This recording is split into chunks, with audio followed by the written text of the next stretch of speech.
I wanted to begin at the beginning in a way and ask you to talk a little bit about sort of where you are psychologically in your career as an artist when you made this film. You had done 2 features, Who's There Knocking at My Door, Boxcar Bertha, and you were working as an editor. What did you feel about your position in the film industry, and sort of how did you arrive at the place where you were actually able to make this film? Well, it was a 10-year period of 63 to 73. I made a few short films at the school, got some notice on those. I've been flown out to California a couple of times to try to do television shows or whatever I was doing. My interest was changing from films that were straight out comedies to dramatic pictures. I tried Who's That Knocking at My Door, but that took about 3 or 4 years to put together. Never quite finished in a way. And at the same time, I just worked as an editor wherever I could, as a documentary writer, and that sort of thing. The main thing was always trying to get this film made. Mean Streets, or it was called, I forget the original title now. Season. Oh, Season of the Witch, yeah. The song, Donovan, yeah. Because the purchasement, you know, the witch's saddle, the feast, always. If you live there, and I don't know if anybody here does now, I don't know how they do it now, but literally everything is outside the window. So the bands is playing, the orchestra, that's in your room. It's part of this craziness of the crowd. It reminds me of the festival, let's say at the end of, I'm not making it a comparison with this film, but the sense of the crowds and craziness occurring, like at the end of Les Enfants de Paradis, something about the malevolent nature of the celebration of a festival. Because inevitably something crazy happened. There's always a fight, there's always something, yeah. So, and I would see this, you're living in it, because the lights were up on the fire escape, the lights. So, it's originally, they almost like a witch's saddle, almost like something really on old soldier's day. And in any event, I tried to get this put together. It took me a few years to straighten out the lighting of it. Who's That Knocking did get me. That and doing some work on Woodstock. I was able to get out to California and to work as an editor on a documentary, a rock and roll documentary, another one at Warner Brothers. But at the same time, Roger Corman had seen Who's That Knocking, changed the theater owner changed the title to JR. They kept changing the title because nobody liked it wherever it was shown. So that was shown at the Vagabond Theater.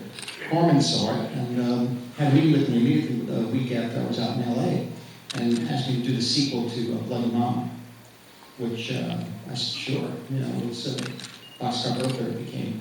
But he disappeared for like 6-7 months, and then I was working as a sound effects editor for John Cassavetes on Minnie and Moskowitz, and Roger called again, and it was time to put this film together. That was 1971, I think, in the fall. And I learned a great deal on that particular situation, about Boxcar Bertha. We went to Arkansas, Camden, Arkansas, and shot the film in 24 days, which was very fast for me. And also, it was the first time that I had made a movie straight through. Who's That Knocking, all my other films, Big Shave, these were done when you had the equipment. You know, you get the equipment, 3 months later, you had to match what you did. It was crazy. But here, you know, it was every morning, every day you went out there, and it was a discipline that I learned. And also working within a schedule, and working 18 hours, 19 hours, and that sort of thing. And also doing the hard stuff first, which editing with the trains, real trains, first 4 days. And so Corman insisted on that because he said you get the hardest stuff done first, and everything else is you'll be primed for everything else. And he was right. But what that gave me, I was very happy because I didn't get fired off that. Very happy. I've been fired off a film called Honeymoon Killers. I shot a week of that, but that's none of it's in the film. And I was taken off that film, and I was other films I was asked not to continue, please. I was a director, you know, I committed on somebody else's. There's only one director, you know, but I was always acting like I was, you know. the other director there. That's what I just thought. I was like, you saw a monster that was turned on. You know, that's what I did. In any event, the other film I was taking over was Elvis on Tour. And I was editing that. But the guys who took me off that film, because I was doing at the same time trying to cast Mean Streets, because John Cassavetes had told me, Marty, you know, he saw Box Copworth, and he said to me, I showed it to him right away, because he was the main support, really, after seeing Who's That Knocking, and Jay Cox got him to see that film. He really loved it, John. And he supported me in a way, emotionally and like a mentor. And he told me that, you know, you just spent a year of your life making junk. He said, so, you know, but before saying that, he said, come here, and he embraced me and smiled. There's a difference, it's how you say things. It's true. You know, look, I love you, but don't do this kind of movie. Yeah, there's good stuff in it, and you like the actors are fine, but, you know, don't you have something you really want to do? And as well as based on this Who's That Knocking, it's everything. Mean Streets is pretty much the counter balance to Who's That Knocking, which was everything that was also happening at the same time as the events of Who's That Knocking, to a certain extent. Mean Streets is closer to the reality of what was going on and how we were living it. It really reflects back to the 1960 to 63, the girl groups. And it was right about a month before Kennedy got shot that the incident in the film occurred. And so, excuse me, in any event, going back to John, I said, yes, I have a script, and so I started working on the script again. That was 1970 or 71. And within a few months, Jay and Verna Cox introduced me to Jonathan Taplin. He had a friend, Evie Perry. And within 6 months or so, the finance was put together. Roger Corman offered to finance it, but excuse me, the story goes, of course, that after doing Boxcar, I sent him the script, and he said he had a meeting with me and said, Marty, you know, my brother Gene just had a big hit with A Cool Breeze, I think it was called, yeah. I think it was called Cool Breeze or Cool, not The Cool World, which you'll recall, but it was a remake, Go to New York, and if you're willing to swing a little bit and make it all black, I said, okay, I'll think about it. So I'm going to say no, you know, and as I walked out, I said, I can't, no, it's just not going to work. And so I had to pass that up, and that's when I met Jonathan, and he still backed up where they took it for what it was, which is a number of things, one of which was an exercise, really, to get a film made. So what eventually happened was that he pulled together the money, I think it was $650,000, I believe. And the same people who made Boxcar, all the Toronto people made Mean Streets for me. And they told me how to do it, basically. And ultimately, the big change was that you can't shoot it all in New York. Because we have more control here, we have the crews here. These are crews of people who worked on Corman's films, who worked on pictures that I'm sure Ed Wood made. And these are people, you know, with grips and script continuity. These are people who were not in the union sometimes, or just working in the underbelly of Hollywood. It was quite extraordinary. And they worked it out for me. And I had 2 cameramen on it. It was Kent Wakeford was the main guy, the first guy who shot for a few days in New York. And that didn't work out. And I got to LA and met Kent Wakeford. They put me together. And he was really good. He did Alice Doesn't Live Anymore also afterwards. But he was a gentleman and wasn't afraid to try anything, really. And so we shot, it was 26 days, I think. And then I cut the film. I cut it in the same building that the fellows who fired me. We were all friends. We weren't friends. What I mean was we were colleagues in a way. It's different if you have friends. Friends, they fire you, it's one thing. It's an emotional thing. These guys said, look, Marty, we need you here. We've got to finish Elvis on tour. And the studio wants it, but you're out casting Mean Streets. For God's sakes, we got to cut this thing. So I'm afraid we can't continue with this. I said, all right, so can I edit my film here? He said, yeah, we'll give you room. And so one of the guys was Sid Levin. And I asked Sid to put his name on the film as the editor, because I was not in the editing. But Sid was the editor for Marty Rick. Yeah, Sounder, a number of films, and he was a really nice guy. So, anyway, they all helped me, you know. And I was coming in there, and Jaycox would come in a little bit, Brian De Palma would come in and try to help me cut, and that sort of thing, John Davis. But in any event, psychologically, it was a big transition from New York, because at the time these things were sort of taking place, I was going to Washington Square College, and I was living in my mother and father's apartment on Elizabeth Street. So I was in this split world, so to speak, you know. Cinema was opening up many possibilities for me, particularly not to not live that way, you know. In any event, I couldn't anyway. It was not, physically you have to be pretty tough. You know, you can't, you gotta really stand up to it. In any event, I was never that. I was more interested in the priesthood. That was the difference, you know. And so, ultimately, the overriding factor in those 7 or 8 years was the mad, sort of passionate compulsion to make this first feature. And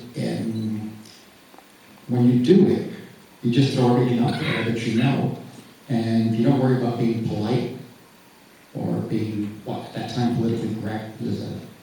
Just show it the way who you are. And you're either going to look at it and you're going to like it or not. I mean, it got really good reviews in many cases. Other reviews were hilariously bad. Really bad. I don't want to get it, but really. And then, you know, they had, the difference was, I come from a different world. That's the world I come from.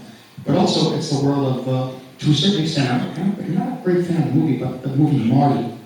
Marty has a sense of a home life that you don't see in this film. Yeah. You see, that has a truth to it, but for me, it was always a little much, that picture. But here, it was pretty much of an edge. But I remember at the Times, New York Times at the time, would have a policy where if a film got a good review, a week later they'd have a rebuttal. Or if it got a bad review, a week later they'd have a rebuttal. For good. And I think we got a good one, because a week later, boy, did we catch it, Paul Goodman. The headline was, "Who cares about these people?" And it was really scathing. But it's a different world, different time. I mean, it was all new. The closest, I guess, you have to understand, when I went to Washington Square College, really was the first time I was part of the outside world. Prior to that, I was all Italian American or Irish Catholic up in Cardinal Hayes. So when I went to NYU, Washington Square, there I was, the campus was Greenwich Village in 1960. You know, it was a major change. And as I said, I bought my first pair of jeans after Woodstock.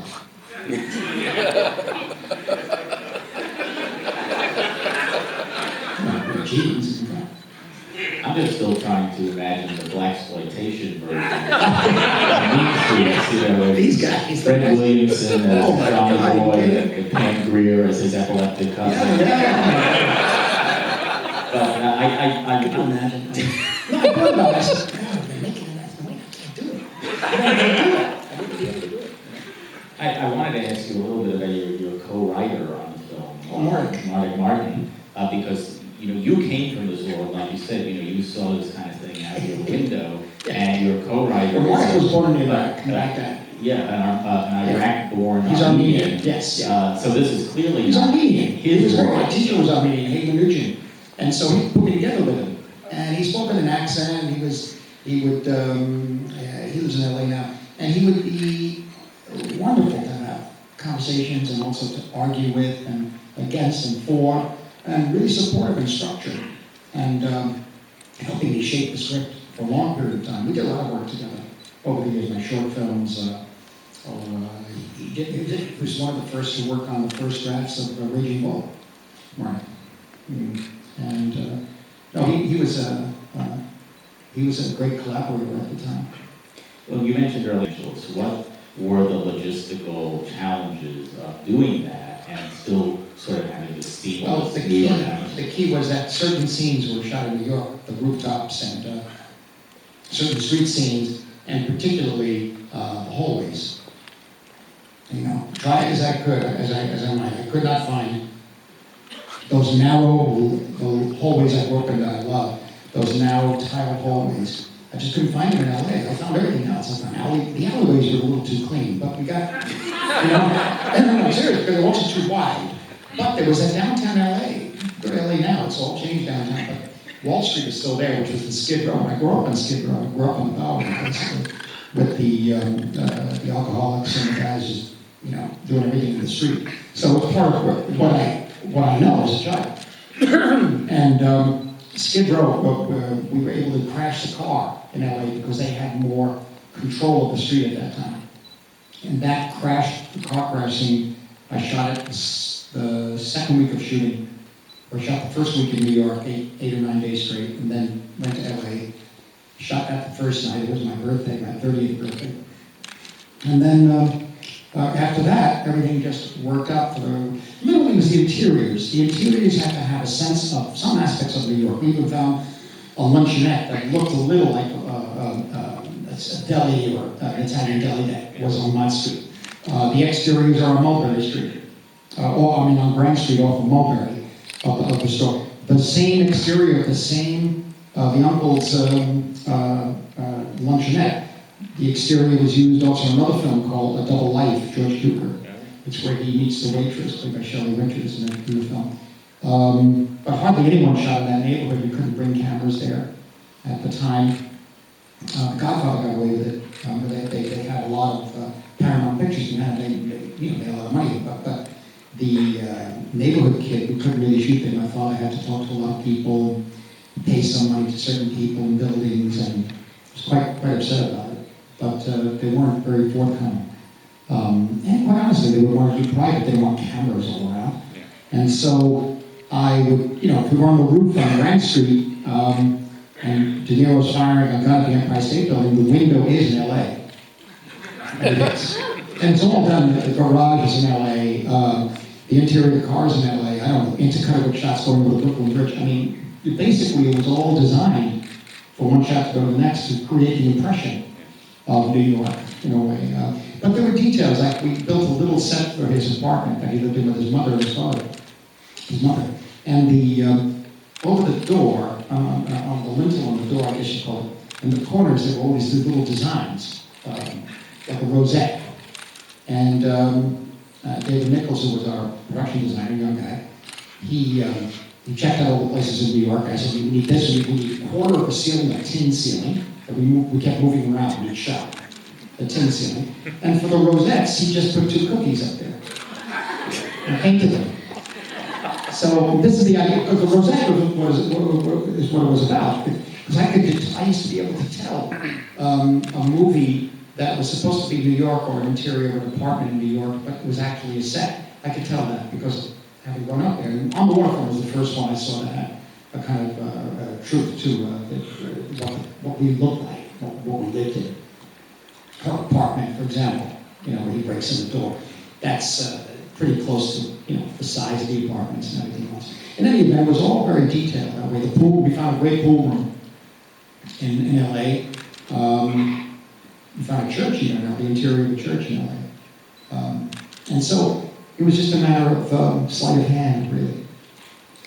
Before I turn it over to the audience, I just wanted to ask you briefly about the soundtrack to the movie. It certainly wasn't the first movie to use popular music, but well, you have. However, I think Easy Rider, right? Yeah, and but Easy Rider is California. You could also say this is New York. You could say the Blackboard Jungle also.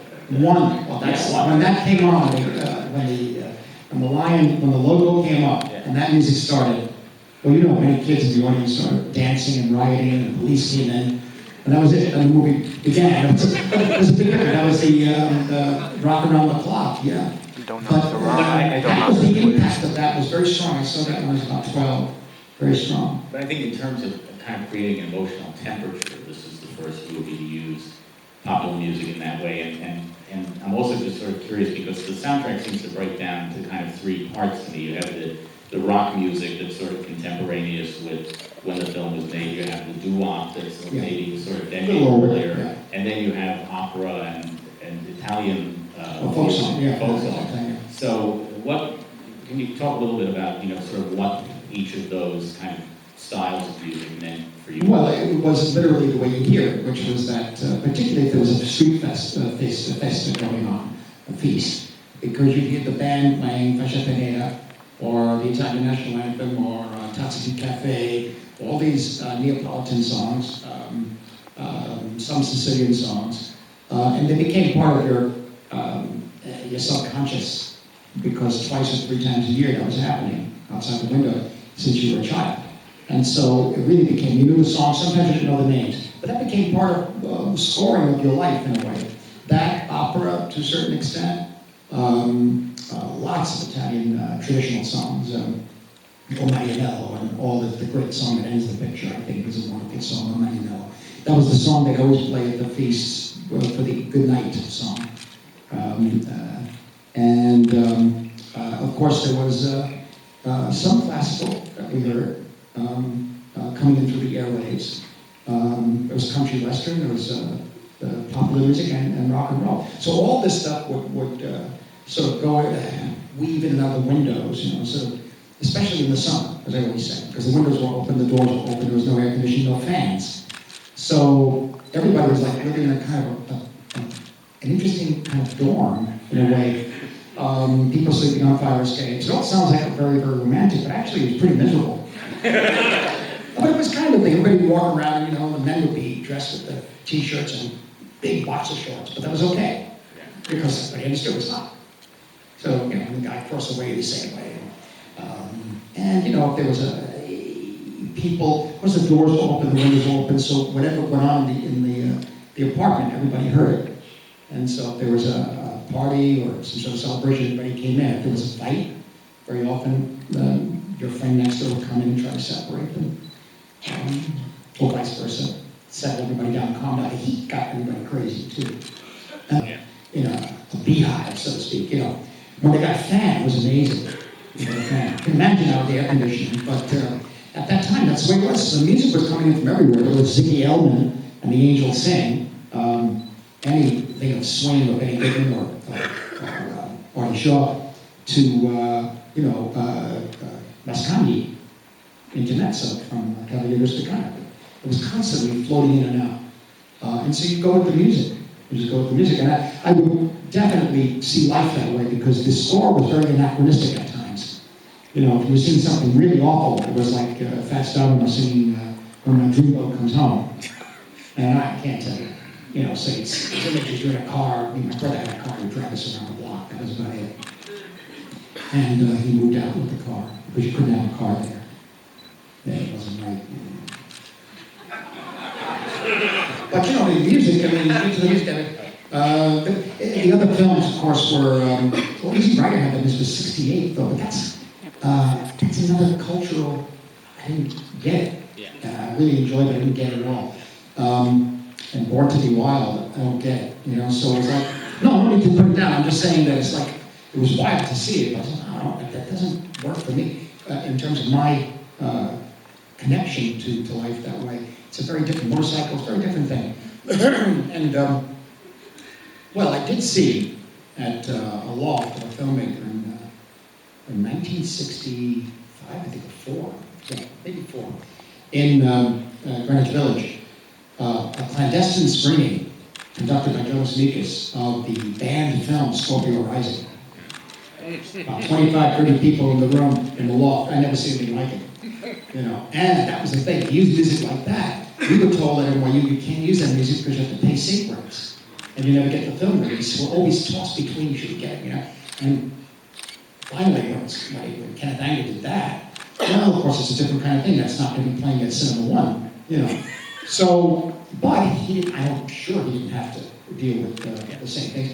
And so was the conflict of independent film versus films that could be made at studios, but they had the independent feel about them. Whether it was Cassavetes or whether it was the freak and later. And so, in a way, like French Connection too. So, in a way, the Can of Anger was a very strong, because it was so good. The power of it was so strong and so transgressive, I thought, so mind-opening for me. That's the one that I said, no, let's just do it. Let's do it. We have to pay. I mean, Taplin, they paid for the music rights. And as I said to you earlier, Phil Spector is still mad at me because he claims I didn't pay him for Be My Baby and the other songs. And what I did.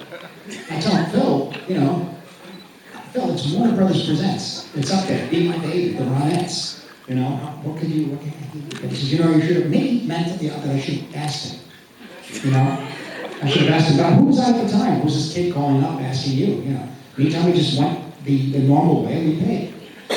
Which I believe at that time, and the Stones too, I believe at that time was very little, really. That was the first one to really use a whole track like that. Sorry. Yeah, questions from the audience. We'll start in the back, ma'am. Yes, we're going to go there.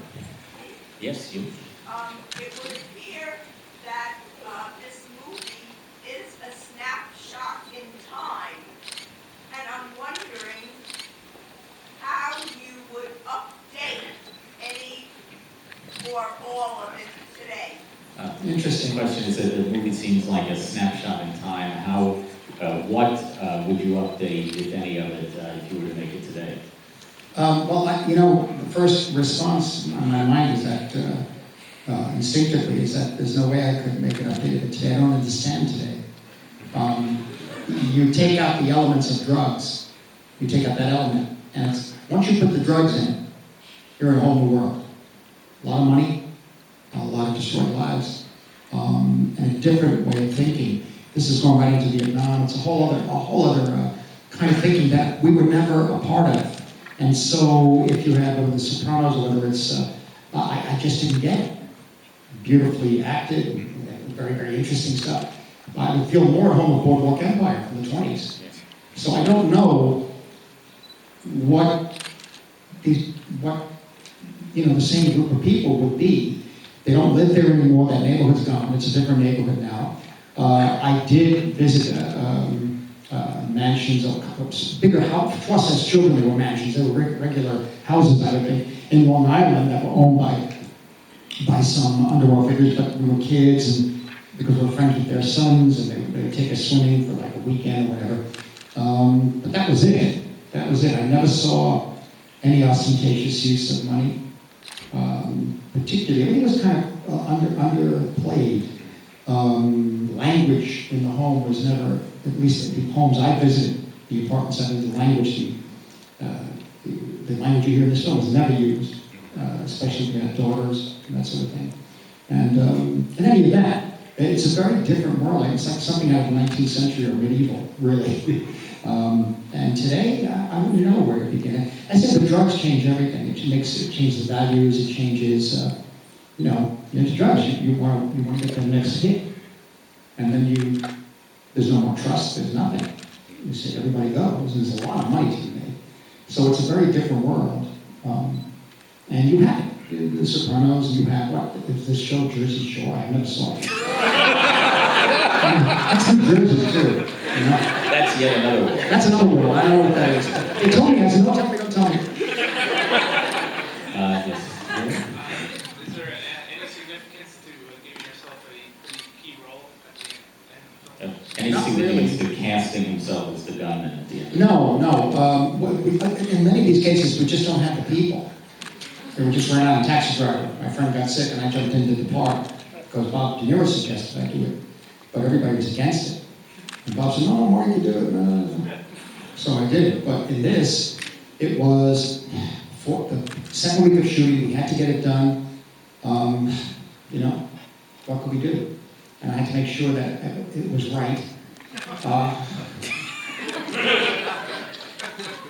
Nothing I could do. I couldn't trust anyone.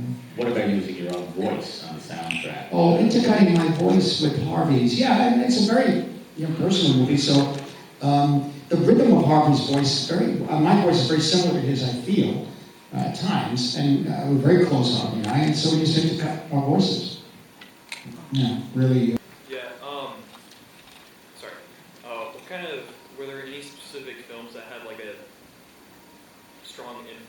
on you at the time? Like you mentioned Cassavetes earlier, Mhm. working with him. Like what was his influence like on this film? Well, Cassavetes, when you saw any particular films that influenced the pictures at the time, it was all of cinema that I had seen. Let me put it that way. Of course, builds to that first moment where you line up the first shot when you look through the viewfinder of these days now, the video assists.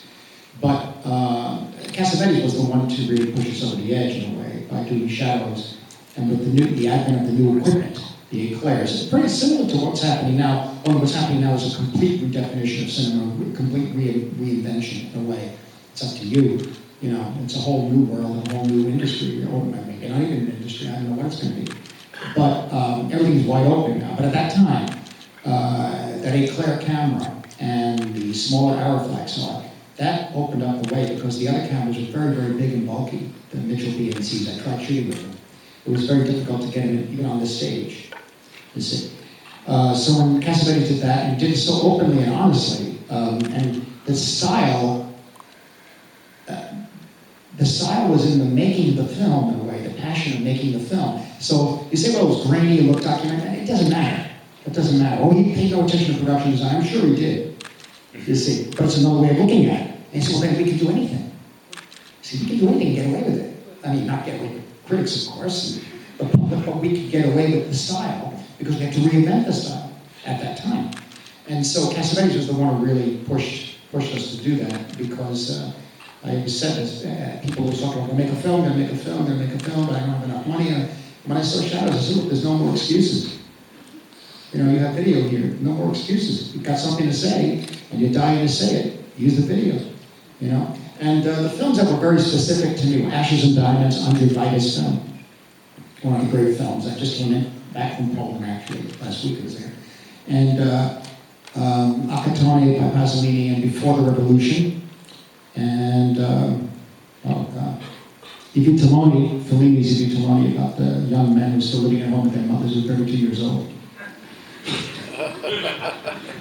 And so it was very, but Akatone and Before the Revolution was the one that was very, very inspiring.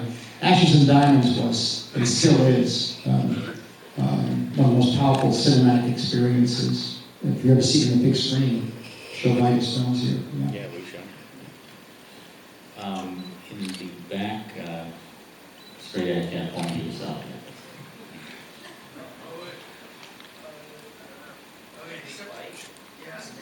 Speak up on that. Speak up. Okay. Come on, there you go. So, Mr. Scorsese, Yeah. I feel as though so much of your work has been based around this gangster lifestyle and that general theme. I feel you are attracted to and you sort of embrace that lifestyle as a filmmaker more than anyone who hasn't actually partook in that lifestyle themselves. So, what is it about you that attracts you so much to this theme that you never really partook in yourself, or at least you maybe even tried to avoid when you were a child? Pretty much tried to avoid, yeah. A question about what attracts Marty to making films about the gangster lifestyle, which he managed to avoid himself. Well, yeah, it's a commitment. You have to decide on to be something, and it's really powerfully. It's difficult. It's not easy. And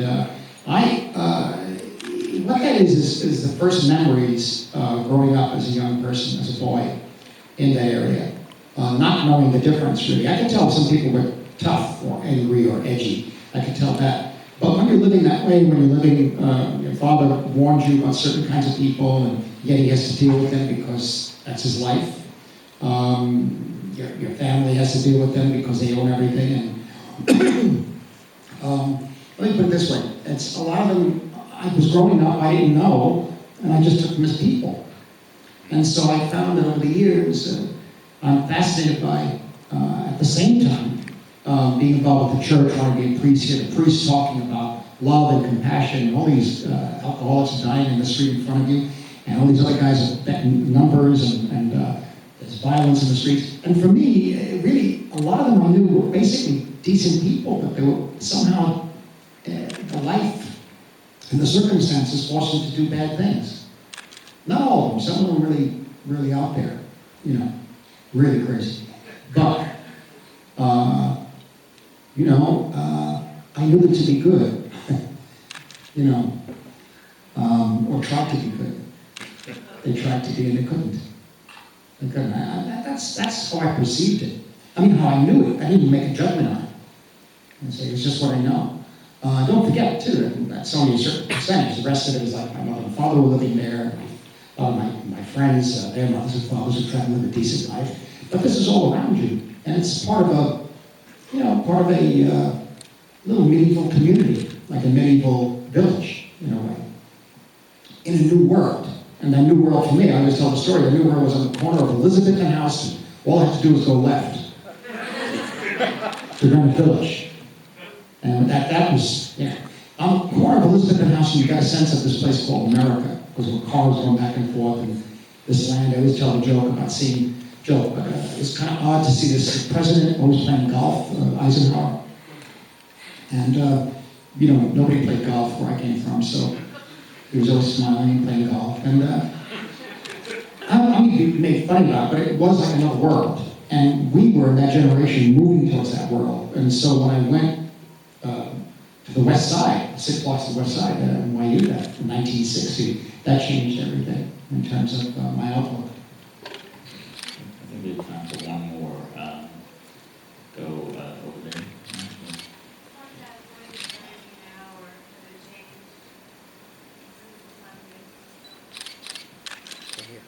Yeah, could you say it a little louder, I was please? just wondering what inspired you now to the change.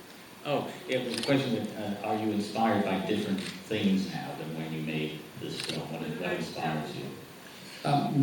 New films today, you mean? Not necessarily, just in general, your approach or what inspired Well, I think, you know, I've lived quite a while, so it's like an issue of, you know, you look around, a lot of the older films still move me and still inspire me. But the world around me has changed a lot. What comes out of that experience of being young with the child. The child doesn't know that you're older, you know.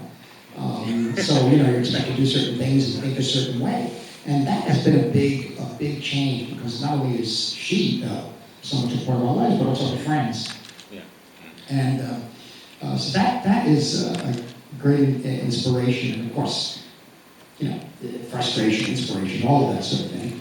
And watching and trying to work out a program where they don't realize it's a program.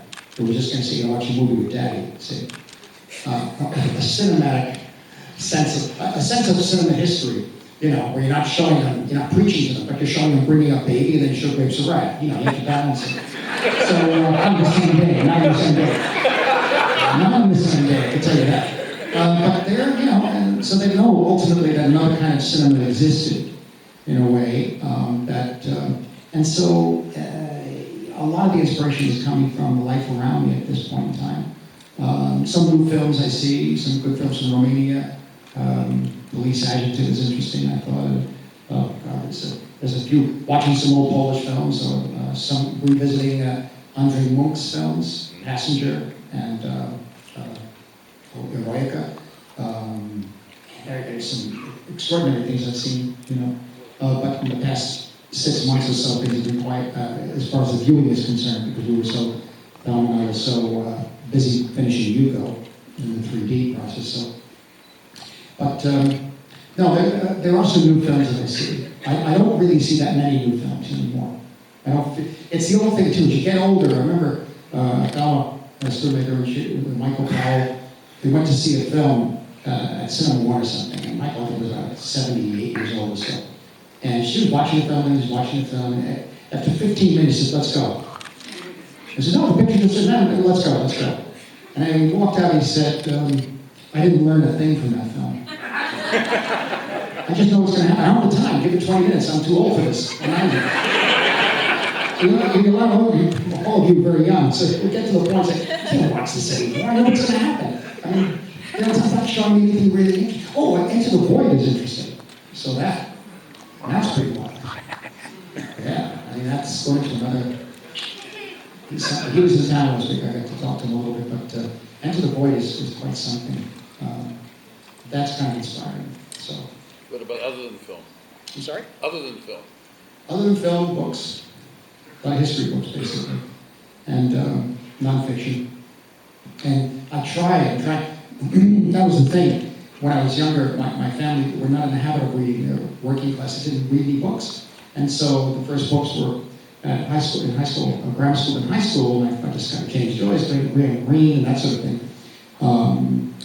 James Baldwin even.